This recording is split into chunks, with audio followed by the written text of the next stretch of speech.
You've been trying to keep it together. Not just lately, for years. You do what's expected, you handle what's thrown at you, you keep showing up. But there's something underneath that never settles. There are days where it feels like you're watching your life happen from the outside. Like your body's moving, but the rest of you is somewhere else. Detached, suspended, quietly unraveling behind your own eyes. And it's not dramatic. It's not a breakdown. It's not loud enough for anyone else to notice. But you know, something's shifting. Something's off. At first you try to explain it. I'm tired. I just need a break. Maybe it's the stress, the weather, the lack of sleep. You come up with reasons, because that's what people do when their reality starts to thin out. But eventually the excuses run out. You hit that wall where no amount of productivity, distraction, or comfort brings you back. You're still functioning, but the meaning is gone. The worst part? You can't point to anything obvious that caused it. There wasn't one big event. It's like something eroded, quietly, like a leak beneath the floorboards of your mind. That's the kind of place Jung found himself in. Not at rock bottom, not lost and wandering. He was Carl Jung, psychiatrist, thinker, rising intellectual star. He had everything that's supposed to mean you've made it. And yet, his inner world was collapsing. He started having visions, floods of blood washing over Europe, a tree made of fire, a figure with wings whispering secrets from the depths. He didn't know if he was going insane, but he knew one thing for sure. Whatever this was, it wasn't going away. Now here's the part that matters. He didn't run. He didn't suppress it, medicate it, or analyze it into nothing. He made a terrifying decision. He turned toward it. He sat with the madness. He followed the symbols. He let his unconscious speak to him, on its own terms. He called this time his confrontation with the unconscious. It lasted years. And out of it came the most intense personal work he ever produced. The Red Book. It's not a guide. It's not a manifesto. It's a record of one man's descent into the depths of his own psyche and the raw visions that came with it. But this isn't just about Jung. This is about you. Because you know that pull, the quiet terror. The sense that something buried is clawing its way back up. The feeling that the person you've become isn't all of you. You've played the role, you've learned the script, but some part of you is still locked underground, waiting. And here's the thing nobody tells you. That locked part doesn't stay quiet forever. It leaks through the numbness, through the restlessness, through the sudden moments where you want to scream or disappear and don't even know why. It doesn't mean you're weak. It doesn't mean you're broken. It means something inside you is refusing to die quietly. Jung understood this. He didn't see his visions as sickness. He saw them as messages, fragments of self trying to surface, truths that had been buried beneath years of intellectual control and professional image. He wasn't falling apart. He was breaking through. But that kind of breakthrough doesn't come easy. It requires descent, not into chaos for chaos's sake, but into the parts of yourself you've spent your whole life avoiding. The grief you never processed, the instincts you were taught to repress, the rage, the terror, the awe, the pieces you had to cut off just to function. Most people never go there. Most people spend their lives protecting the surface. They fear what might happen if they let go, so they hold tighter. They keep the job, keep the image, keep the mask. And eventually, they forget there was ever anything beneath it. But you haven't forgotten. That's why you feel the tension. That's why nothing feels fully real anymore. Because you've hit the edge of the persona, of the life that was never built for your full self. And now, something deeper is asking to be heard. This isn't a motivational speech. This isn't about overcoming or powering through. This is about truth. Raw, terrifying, liberating truth. You're not having a crisis, you're being initiated. Pulled under by something older than logic, the part of you that's been silenced for too long. And if you can stop fighting it, if you can stop pathologizing your pain and just listen, you might find that what feels like the end of you is actually the beginning of something real. So the question is, will you keep pretending this life fits you? Or will you follow the thing calling you into the dark? That's where Jung went, and nothing was the same after. From the outside, Jung had it all. Career? Solid.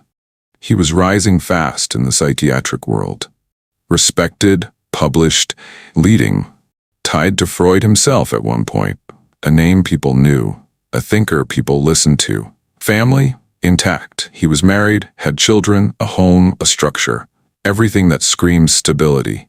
There was no scandal, no public disaster, no one whispering about a man falling apart. But inside, it was a different world. There's a special kind of crisis that happens not when everything falls apart, but when everything is still standing and none of it means anything. That's where Jung found himself. Every achievement felt hollow. Every belief he clung to started slipping through his hands, and he could feel it, something rising from underneath. A disturbance he couldn't explain.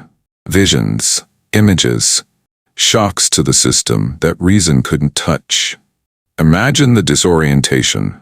You've spent your whole life building a version of yourself. Piece by piece, roll by roll. You build it so well that other people start depending on it. And then one day, that version of you starts to crack. And the terrifying part? You're the only one who can see it. Everyone else still sees the mask. But you can feel it slipping. That's the kind of collapse we're talking about here. Not physical, not financial, not social. Something much harder to name. The collapse of meaning. That's the point where a lot of people check out. They'll double down on routine, or numb it with whatever they've got. Alcohol, religion, self-help, distraction. Or they'll shove it all back down, call it weakness, and press on. But Jung couldn't press on because the voice inside him wasn't quiet anymore. It wasn't a whisper, it was a rupture. He was having waking visions. Not dreams, visions, sober, awake, and yet completely overtaken by symbolic images from his unconscious. It started with the vision of a massive flood engulfing Europe, a sea of blood, corpses, destruction. And shortly after, World War I erupted. This wasn't metaphor. This wasn't poetic imagery. This was raw data from the psyche, rising up, demanding to be seen. And still, the world around him carried on. Still, people asked him for lectures, books, appearances. Still, his family needed breakfast, structure, normalcy. This is the split most people live with, but never name. The outer world asks you to play the part, but the inner world is screaming something else entirely. You know that split.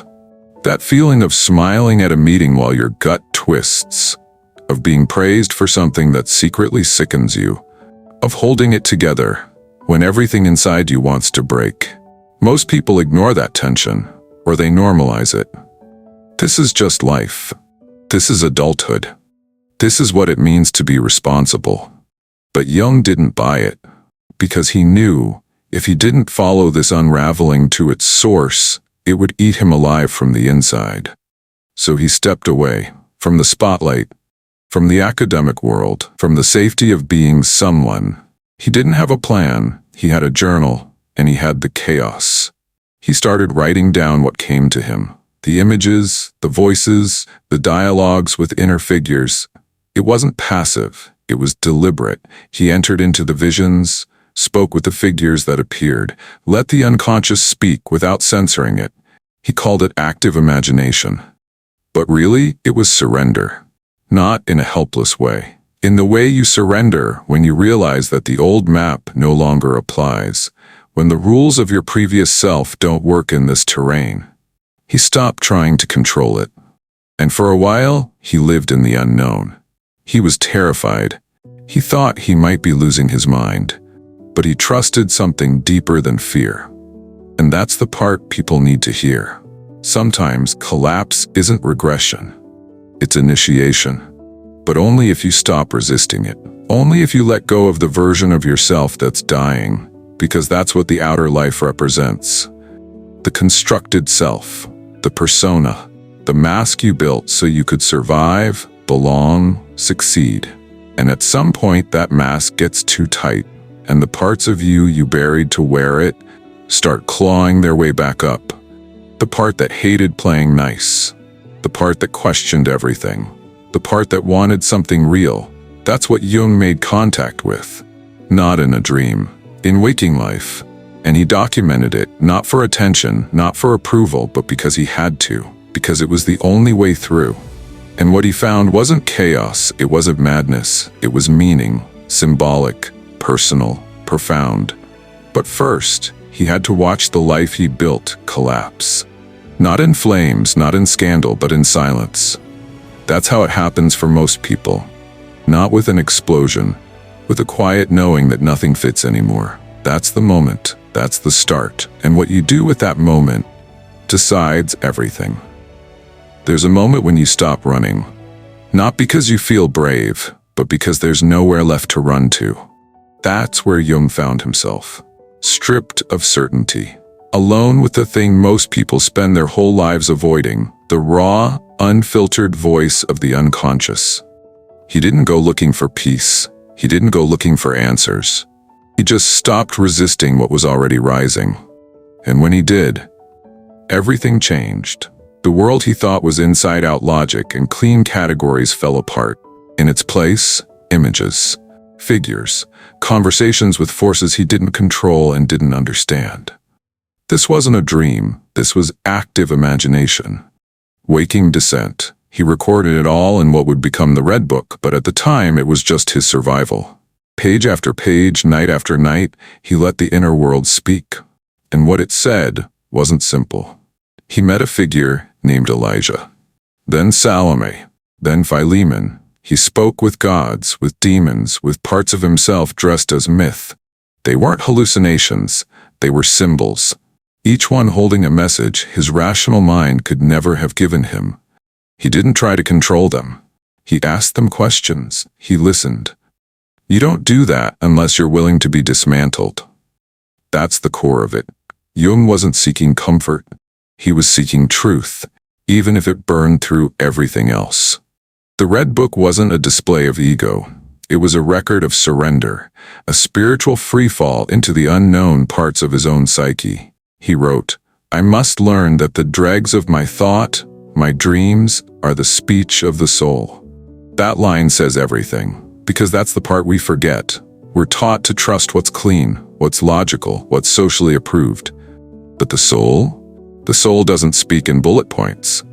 It speaks in symbols, in shadow, in contradiction. And if you never listen to that language, you end up living a life that looks good on the outside, but rots from the inside.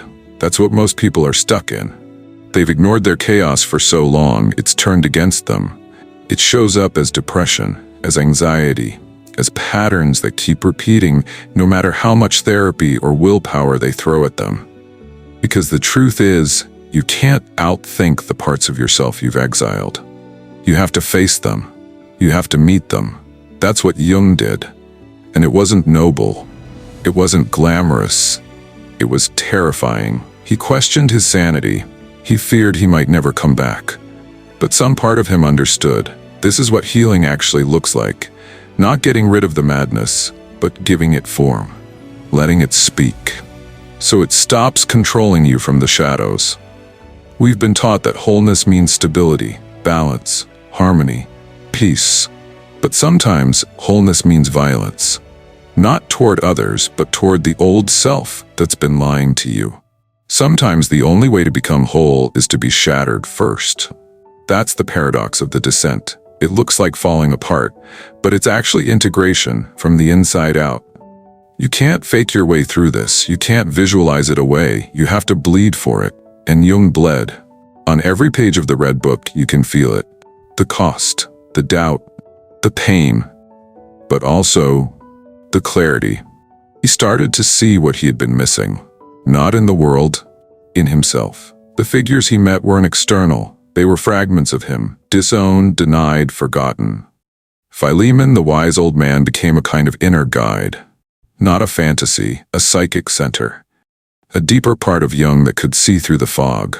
The chaos began to organize, not into answers but into symbols. Things he could work with. Truths he could hold, even if they made no sense to anyone else. That's the power of going inward, Fully, honestly, dangerously. You stop looking for approval. You stop chasing clarity, and you start listening to what's actually there. It's not pretty. It's not marketable. But it's real. And that's what Jung came back with. Not a new philosophy, not a new brand, but a truth that could only be earned by going where no one else was willing to go. You feel the edge of that in your own life. The sense that there's something deeper trying to break through.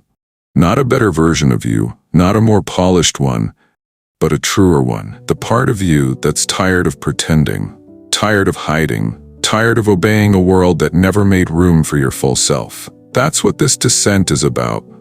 Not becoming someone new, but meeting everything you were told to bury. And if you can do that, if you can hold steady in the chaos, you don't just survive it, you transform. You weren't born disconnected. You weren't born split. That happened over time. Piece by piece, you learned what parts of you were acceptable and what parts had to disappear. It starts small. A glance, a punishment, a laugh when you showed something real, a silence when you needed to be seen. And just like that, a part of you goes underground, not because it was wrong, because it wasn't safe. That's how the mask starts forming. Call it the persona, call it survival, call it growing up in a world that punishes depth and rewards obedience. You learn to show the parts of you that fit the script, the polite, the productive, the agreeable. You became who they needed you to be, and for a while that worked. You got approval, belonging, maybe even success. But you also started losing track of something. The anger, the instinct, the weirdness, the wildness, the grief. The voice that said, "This isn't all of me." You buried that voice because it was inconvenient, or dangerous, or too loud for the life you were trying to build. And the thing about what we bury is that it doesn't die. It waits. Jung understood this. He saw that the self isn't singular. It's a system, full of fragments, some conscious, some hidden, all alive. When you exile a part of yourself, it doesn't just disappear. It goes underground. It becomes shadow. And if you never look at it again, it starts looking back at you from your dreams, your moods, your breakdowns, your patterns that don't make sense on paper. Because the truth is, the psyche wants to be whole. Not good, not nice, not well-adjusted. Whole. And wholeness means you don't get to cherry-pick the pieces. It means making room for everything. Even the stuff that scares you. Especially the stuff that scares you. That's why the descent happens. Not because you're failing, not because you're weak, but because the structure you built to survive can't hold what you really are anymore. It cracks, it leaks, it collapses under the weight of your real self trying to return. And the longer you resist that, the louder it gets. This is why depression hits people at their peak. This is why anxiety shows up when life is fine. Because those states aren't always illness. Sometimes they're revolt, messages from within. This isn't working anymore. But you're not taught to hear that. You're taught to numb it, fix it, pathologize it. We live in a world that rewards surface, and surface cannot hold the soul. That's why Jung's descent mattered. Because he didn't treat his breakdown like a problem to be solved. He treated it like a threshold. The outer life had reached its limit. So the inner one broke through. And the further in he went, the more he started to see what that mask had cost him. The mask kept him safe, but it also kept him split. The anger he couldn't express, the questions he wasn't allowed to ask, the wisdom that didn't fit the textbooks, the symbols that didn't fit the science, all of that lived inside him. And until he turned toward it, he was only half alive. That's the tragedy. Most people don't descend because they're damaged. They descend because something deeper is trying to live through them. But it can't, until they stop pretending they're okay. This is what makes the Red Book powerful. It's not theory, it's not polished. It's a raw record of what it looks like when someone chooses truth over image. And the deeper Jung went, the more he started becoming something new. Not in a performance way, in a rooted way. Because when you stop performing, When you stop resisting the descent, you start remembering who you were before the mask. And that's where integration begins. Not by killing off parts of yourself, but by bringing them home. That's why the descent happens, because the soul will not stay buried forever. You can try, you can stay busy, stay numb, stay in control, but eventually it finds a crack, and it pulls you down. Not to destroy you, but to rebuild you from the pieces you left behind. You can avoid it.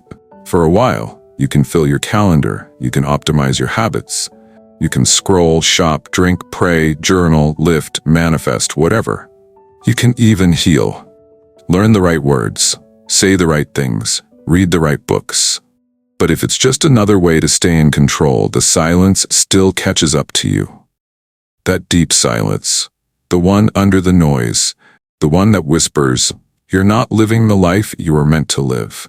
You feel it in the disconnection. You're surrounded by people, but feel invisible. You talk, but it doesn't feel like your voice. You work, but it's empty. Everything's fine. And you hate that it's fine. Because fine is where your soul goes to die slowly. That's the cost of ignoring what's underneath. Not just missed potential, not just stalled growth. It's the slow erosion of your inner life. You don't hear your instincts anymore. You don't trust your own reactions. You look outside yourself for answers, for validation, for permission. You become a stranger in your own body, performing a role you didn't write, living a script that no longer fits. You laugh on cue, you nod at the right moments. You're agreeable, palatable, controlled. But when you're alone, you feel it. The ache, the pressure behind your eyes, the tightness in your chest that doesn't go away. You think maybe something's wrong with you. Maybe you're broken, too sensitive, too intense, too lost. But you're not. You're just living too far from your center, too far from what's real. And the farther you drift, the more your life starts to hollow out. Relationships? They start to feel like transactions. You show up, you say the right things, you play your part, but no one really sees you. How could they? You're not showing up as you. Work? Either you're chasing something you don't believe in, or you're good at something that gives you nothing back.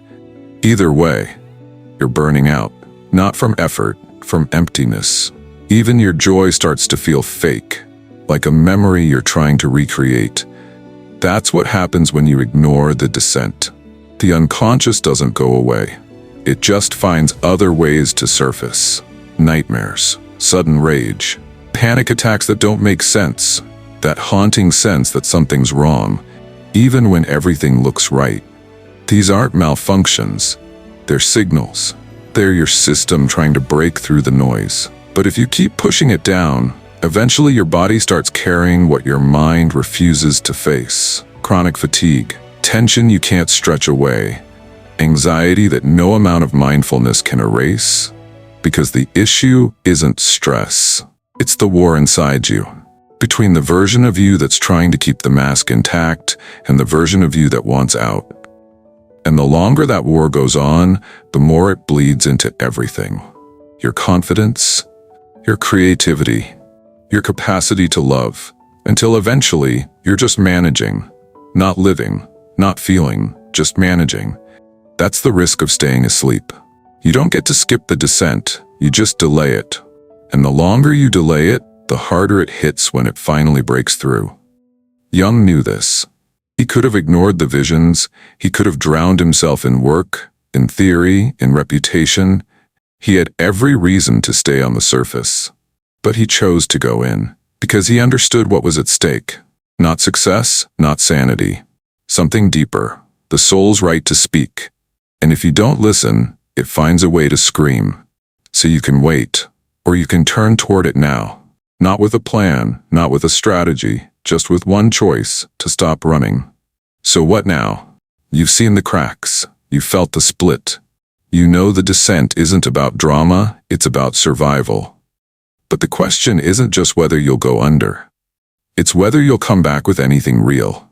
Because descent alone isn't enough. Plenty of people collapse. Plenty get lost in the chaos. Only some return with something true. That's where integration begins. Not as a checklist, not as a morning routine, as a decision to face what you've buried and let it belong again. That was Jung's turning point. He didn't just witness the chaos, he entered into relationship with it. He didn't just write what he saw, he spoke to it. He listened. He let the figures, Philemon, Salome the serpent, become teachers, not enemies. Not because they were gods, because they were his. Parts of his psyche, long silenced, finally speaking. That's the move. You stop treating the chaos as other. You stop asking how to kill the darkness, and you start asking what it's trying to show you. Most people never get there. They want quick closure. They want their pain to behave. But integration doesn't obey your timeline. It doesn't care about neatness. It cares about truth. And truth means sitting with contradictions. You can be angry and still love. You can be broken and still wise. You can carry darkness and not be consumed by it. Jung learned that by living it. He didn't banish the voices, he gave them form. He brought them out of the unconscious and onto the page, into the light. That's what changes everything. Not control, not denial, contact. You can't kill your shadow. You can't outperform your grief. You can only meet it. And when you do, it shifts, it doesn't disappear. But it stops ruling your life from behind the curtain. You recognize the old voices, the shame, the doubt, the self-hate, and you don't obey them anymore. Not because they vanish, but because they've been seen, heard, held. That's what wholeness means. Not perfection, not peace every day, just honesty, the kind that lives in your bones. It's not easy, it never will be, but it's clean, and it's yours. You don't have to fake lightness anymore. You don't have to explain your inner world in ways that make others comfortable. You learn to stand in it, with no performance, no apology. That's the life Jung stepped into after the Red Book. He didn't become a guru, he became whole. He returned to his work, yes, but something had shifted. He no longer spoke at the psyche. He spoke with it. He no longer chased certainty. He made space for mystery. That's what integration does. It doesn't give you answers. It gives you a relationship with yourself, the kind of relationship that doesn't collapse when you hit the next wave. Because you've been to the depths, and you came back, scarred maybe, but rooted, real. So no, the descent doesn't fix you. It strips you, and what's left is what's true. And the work, the real work, is to keep choosing that truth, not once, every day, even when it's inconvenient, even when it costs you comfort, even when it costs you connection to the people who only knew the mask. Because this isn't about becoming better, it's about becoming you, unfiltered, unrehearsed, unavoidable. That's what integration looks like, and it starts the moment you stop trying to escape. You're not crazy, you're not broken, you're not weak for feeling lost, disconnected, hollow. You're just hearing something most people spend their lives trying to drown out. The soul doesn't knock politely. It breaks in when you've ignored it too long, and when it does, it doesn't care about your plans. It cares about your truth. That's why everything's been shaking. That's why the things that used to work don't. Why the mask is slipping. Why the numbness is heavier than ever. Because something in you is done pretending. You weren't meant to live split in two. You weren't meant to perform yourself forever. You weren't meant to survive on surface. And no, there's no clean way back. But there is a path. Jung walked it. And no, he didn't walk it perfectly, but he walked it honestly. He faced what most people hide from, and in doing so, he left behind a kind of map, not of steps, but of possibility. The Red Book wasn't written for the world. It was written to keep him sane, to hold the fire without being consumed. That's what you're doing now. You're learning to stop running. You're learning to listen to the voice that doesn't speak in words. You're learning to stay present with what's raw and dark and unscripted. And if this hit something real in you, that's not coincidence. That's contact. That's the part of you that's still alive beneath the silence, still fighting to be seen, still refusing to die quiet. So here's the truth. You're not alone in the descent. And you're not meant to stay at the bottom. This path isn't for everyone, but if it's for you, you'll know it, because you're already on it. So if this landed, like the video, share it with someone who's feeling that same fracture. And subscribe if you want more work that speaks from below the surface. No noise, no hype, just real. Let's keep going.